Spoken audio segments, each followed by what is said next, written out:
tous. Nous sommes aujourd'hui au Fitting Center Callaway au RCF La Boulie pour tester un bois de parcours dans une mouture qui est relativement originale puisqu'il s'agit d'un bois 3 et vous savez ce qu'on en pense des bois 3 chez Avigolf d'une façon générale parce qu'il s'agit du bois 3 mais du bois 3 Max de la nouvelle série Rogue ST. Le Max est un club qui a fait aussi bien en driver, pour l'instant en tout cas en driver, qui a fait ses preuves quant à sa facilité de jeu et quant à ses performances. Nous allons voir si le bois 3 peut en dire autant et nous en discutons dans quelques instants. À tout de suite.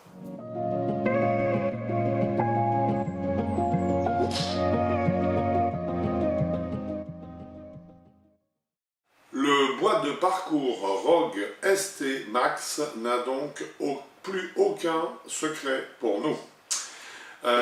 Donc c'est un test qui a été très intéressant. Nous avons commencé, nous sommes dans un test rapide, une notation rapide, pardon, donc en fait une notation qui va s'organiser autour des qualités mécaniques du club d'un côté et des qualités sensitives de l'autre, 10 à chacune de ces deux parties, ce qui nous donnera bien sûr une note sur 20. Avant d'entamer donc le détail de ces prestations, nous allons bien sûr discuter de l'architecture de ce club.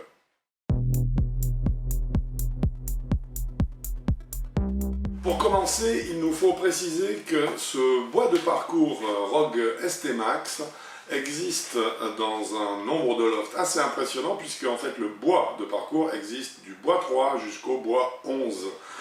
Inutile de dire que là encore ça nous donne beaucoup d'indications. On se doute bien que si on a décidé de décliner chez Callaway les lofts de ce bois de parcours jusqu'au bois 11, ce qui est relativement rare et très important, c'est que ce club est destiné à toutes les catégories de joueurs. On en bien sûr parlera dans le détail pour finir ce verdict. Toujours est-il donc que nous avons un nombre de bois proposés qui est important et que le club est vendu comme étant un bois de parcours qui va créer ou qui va vous proposer un angle de décollage moyen, donc ni balle haute, ce qui généralement est pour les joueurs entre guillemets les plus débutants, ni balle trop basse, ce qui est généralement réservé aux champions. Non, là on a une balle à l'angle de décollage médian, ce qui nous donne une trajectoire de balle standard, mais tout de même, c'est une petite précision importante, avec un profil de trajectoire de balle qui est assimilé à un léger draw. Nous savons qu'il existe un autre modèle de cette canne que nous avons testé également et que vous verrez bientôt bien sûr sur avigolf.com concernant donc le Rogue ST Max D, mais celui-ci non, ce n'est pas le D pour draw bien sûr, il s'agit ici bien du modèle Max tout court, mais ce modèle Max propose quand même d'emblée et obligatoirement une trajectoire de balle qui est en très léger draw, ce qui va bien sûr favoriser et rendre bien des services aux joueurs qui ont tendance à naturellement produire du fade, voire éventuellement du slice. Au niveau technologique, on retrouve derrière la face de club la fameuse technologie Jailbreak de Callaway, qui est une technologie qu'on apprécie beaucoup parce qu'elle fonctionne, elle marche. La version 2022, par contre, c'est l'évolution de cette technologie Jailbreak, puisque maintenant c'est le Jailbreak Batwing, ce sont les ailes de chauve-souris, parce qu'en fait les deux fiches en titane qui soudent la semelle à la couronne est la semelle du club, de façon à rigidifier l'ensemble de la structure et à donner des vitesses de balle en sortie de club qui soient plus importantes, donc plus de distance à l'arrivée, et bien en fait elles ont été élargies de façon à ce qu'on ait encore plus de stabilité, qui cette fois-ci donc va notamment concerner la pointe et le talon des deux coques que sont couronne et semelle. Enfin, nous avons ce que Callaway nomme la Tungsten Speed Cartridge, qui est une masse de tungstène de 27 grammes ici, qui est centrée et positionnée légèrement vers l'avant du club. Alors, pas autant que sur le modèle de bois de parcours Rogue ST LS, mais tout de même relativement en avant de façon à créer un club qui soit naturellement puissant. Ces clubs, donc cette appellation Max sur les bois de parcours de Callaway, et donne le bois de parcours le plus puissant de la gamme Rogue ST. Pour terminer, sachez que la face de club a été bien sûr travaillée, est en multi-épaisseur, travaillée par intelligence artificielle. et elle a été réalisée en Maraging C300, qui est une qualité d'acier particulièrement robuste et très dure donc, qui par sa dureté va augmenter là encore la vitesse de démarrage de la balle en sortie de club, c'est-à-dire juste après l'impact. Voilà les qualités architecturales, donc voilà l'architecture de ce bois de parcours qui vous a été, que je viens de vous décrire. Nous allons maintenant attaquer les notations et notamment, pour commencer bien sûr, les qualités mécaniques de ce bois de parcours.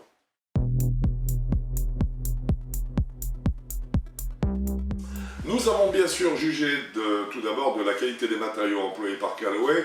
Callaway, une fois de plus, nous confirme que c'est bien le plus gros vendeur de clubs, ou en tout cas la compagnie la plus importante dans le monde du golf actuel, et que donc elle a un gros passif de clubs, elle a déjà été confrontée, cette marque, à toutes les difficultés auxquelles une marque peut être confrontée en qualité des matériaux. Il n'y a rien à dire, c'est vraiment du très beau travail, aussi bien en termes de finition qu'esthétique. Je trouve que ce côté-là n'a pas été du tout ignoré, je le trouve très agréable à l'œil en fait, ce bois de parcours.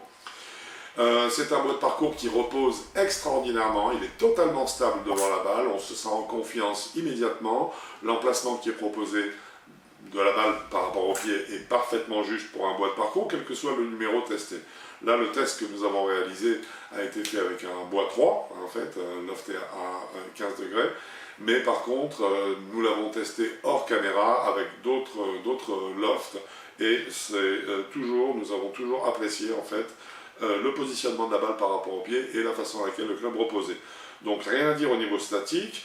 C'est un club qui a délivré, toujours dans les qualités mécaniques, donc, qui a délivré un taux de spin moyen sur la séance de 4100 tours, sachant que la référence PGA pour un bois 3 en termes de spin est de 3600 tours, avec 4100 tours. Bon, on est 500 tours trop haut, c'est à peine palpable. Là, on peut commencer à le ressentir, c'est palpable.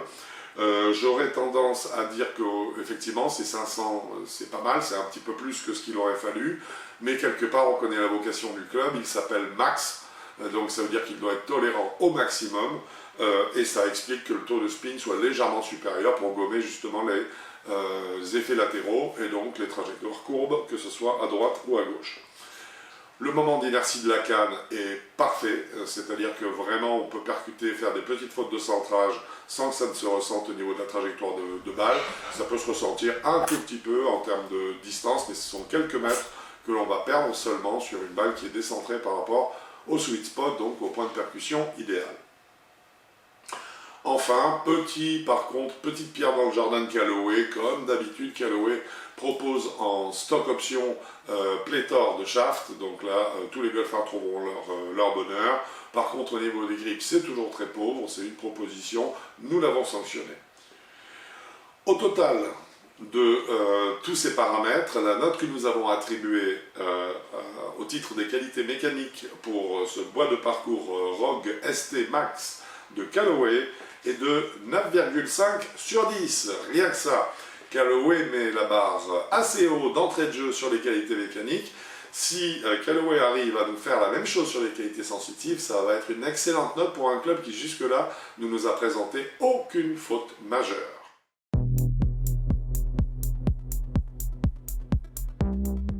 Eh bien, nous commençons par le plus important, trajectoire de balle, puissance, donc smash factor, tout ce qui concerne la façon à laquelle la balle vole. Callaway à ce niveau-là, avec ce modèle ST Max, nous en a mis plein les yeux. La trajectoire de balle est magnifique, superbe. Le smash factor de cette canne, si on veut parler de puissance pour comprendre tout de suite à quoi on a affaire, a été, lors de cette séance, le meilleur smash factor accroché a été de 1,52, ouais, avec une moyenne de la séance à 1,50. Donc inutile de vous dire que ce club est plus que performant, puisque en fait la moyenne est venue se placer là où est normalement supposé être le toit, le plafond de verre, le maximum qu'on est supposé atteindre avec les diverses contraintes qui sont placées par ailleurs sur un club de golf, comme notamment son corps, son coefficient de restitution limité à 0,83. Et bien avec tout ça on aurait dû s'arrêter à 1,50, non, 1,50 c'était la moyenne et on est monté jusqu'à 1,52. Toujours pour vous parler de puissance, pour ceux que ça intéresse, et je sais que ça intéresse tout le monde. Je vais vous donner donc un exemple qui est assez parlant sur le bois de parcours, donc le bois numéro 3, lofté à 15 degrés, avec une vitesse de 95 miles, donc on est tranquille, on est loin des 100 miles, hein, qui sont un objectif normal, on va dire, pour un professionnel avec un bois 3 dans les mains. À 95 miles, nous avons une balle qui a parcouru 230 mètres, avec un apex moyen de 27 mètres, donc le taux de spin est très bon, on se rapproche des 29 mètres qui sont à peu près la norme pour un bois de parcours, 27 mètres, et avec un roulement de 8 mètres, donc ça veut dire qu'on a eu un carry à 222 pour une distance totale de 230 mètres, avec un bois 3 frappé uniquement à 95 miles, donc le rendement de ce club est phénoménal. Il est phénoménal, et en plus, ce qui a été formidable, c'est que la trajectoire est magnifique, elle n'est ni trop haute, on aurait dépassé allègrement les 30 mètres, ni trop basse, on serait rapproché des taux de hauteur du modèle LS, qui lui était à 25 mètres. Non, là on est sur une très bonne hauteur, qui est très facile à atteindre, c'est une réussite totale. Par ailleurs, la canne est très maniable, hein, c'est un club que l'on met facilement en mouvement autour du corps, avec un moment d'inertie qui, pour moi, est optimal, donc ou qu'elle soit frappée, on a du bon résultat. Et le feedback est quasiment parfait, c'est-à-dire qu'on a une identification des points d'impact sur la face de club qui est totalement juste. On a aussi des indications, et ça c'est très intéressant, du chemin de club. Le type de contact varie suffisamment en fait d'une frappe à l'autre pour que l'on puisse sentir quand juste, dans un plan de swing juste, la balle aura été frappée un peu pointe ou un peu talon, ouais, mais on va sentir aussi un contact différent si elle a été percutée par exemple pointe avec un plan de swing qui sera de l'intérieur vers l'extérieur. Ça sonnera encore différemment si on vient de l'extérieur vers l'intérieur et qu'on la percute dans le talon. Donc on arrive à identifier chaque type de plan, chaque type de précision, avec précision, chaque type de point où la balle sera venue percuter la face de club. Donc un feedback excellent. En termes je dirais, de sensation, ce club-là m'a vraiment époustouflé.